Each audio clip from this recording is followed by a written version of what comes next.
Para el autor de Los guerrilleros del 900, Carlos Eduardo Jaramillo, la Guerra de los 1000 días sintetizó todas las experiencias bélicas de las guerras, rebeliones y alzamientos sucedidos en Colombia en el siglo XIX tras la independencia. La crueldad de las batallas que se libraron en los campos de Bucaramanga, Peralonso y Palo Negro registraron a lo largo de 4 años un saldo de 100.000 muertes y a su vez una serie de importantes obras artísticas y literarias que retratan en detalle las situaciones y acontecimientos de este fratricidio. La Guerra de los 1000 días es uno de los capítulos de violencia política más recordados. El día de hoy nos acompaña Javier Hernández, historiador de Señal Memoria, para hablar de este dantesco episodio que no solo fue registrado por la historia, sino también por la literatura.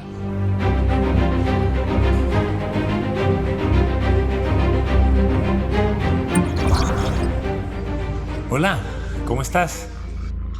Muy bien, Luis, muchas gracias por la invitación en este moderno y novedoso método de comunicación. Bueno, Javier, quisiera que empezaras contándome cuáles fueron los principales autores que llevaron la Guerra de los 1000 días a la literatura y cuáles fueron sus motivaciones. Hay muchos autores, no tantos como uno podría llegar a querer de este acontecimiento tan importante en la historia de Colombia, pero se destacan dos en especial que escribieron una sola novela.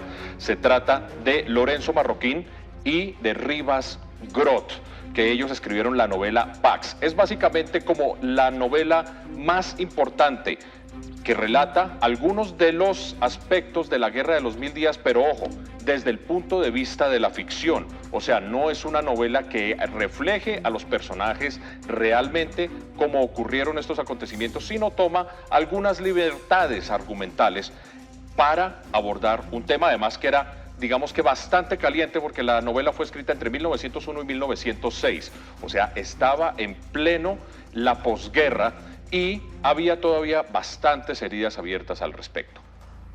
Bueno, Javier, con todo lo que me estás contando me surge otro interrogante y es ¿qué elementos tenía esta novela para despertar tantos sentimientos encontrados entre la sociedad colombiana?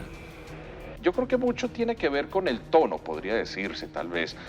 El tono de estos dos personajes, de Marroquín y de Rivas Grot, es una narrativa muy bogotana, y usted sabe que el cachaco bogotano, el cachaco de cierta época, manejaba como un tipo de términos, de ironías, de picante, podríamos llegar a decirlo, que podría ser tomado a la ligera por algunos personajes que precisamente se pudieron haber sentido molestos. Cuando usted utiliza un nombre alterno, pues usted se puede dar esas libertades y puede generar precisamente el hecho de que esa persona a la que se siente reflejada en esa obra diga como básicamente yo no hice en ningún momento eso, están tergiversando mi labor, pero el autor se escuda diciendo básicamente es que ese no es usted, este es un personaje de ficción, nosotros no estamos hablando de usted precisamente. Entonces esos son los grandes problemas que tenía esto. ¿Qué personajes históricos se ven retratados en esta novela de Marroquín y Grut? Mire, yo le puedo llegar a decir básicamente, a grandes rasgos, estaba por ejemplo, aparte de los militares, personajes de la sociedad del momento. Por ejemplo, estaba Pepe Sierra, el hacendado y el multimillonario de aquella época. Estaba también Soledad Acosta de Samper y tantos otros ya militares como tal. También estaba dibujado ahí Rafael Uribe Uribe, estaba también presente de alguna forma el presidente Marroquín, por supuesto, como le digo, sin los nombres originales. Respecto a este tema de Pax, ¿qué productos audiovisuales se han realizado en la televisión colombiana? Surgió una miniserie de Revivamos Nuestra Historia que se llamaba Escorpión. Era el título de un diario que aparecía ahí precisamente en la novela.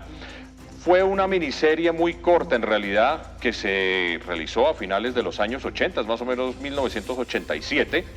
Fue muy corta porque no contó con el éxito que habían tenido otras miniseries también de Revivamos Nuestra Historia, que pasaba por los medios públicos y se emitía los domingos principalmente. Este tenía grandes nombres como por ejemplo Edgardo Román, Patricia Grisales, que eran dos de los personajes y dos de los actores más importantes de esos años 80. Bueno, Javier, es un gusto conocer toda la historia que existe detrás de la obra que retrató este momento tan importante para Colombia, la Guerra de los 1000 días. Muchas gracias a usted, Luis, y bueno, gracias por la invitación. Javier, siempre será un gusto tenerte aquí en Historias de la Contingencia.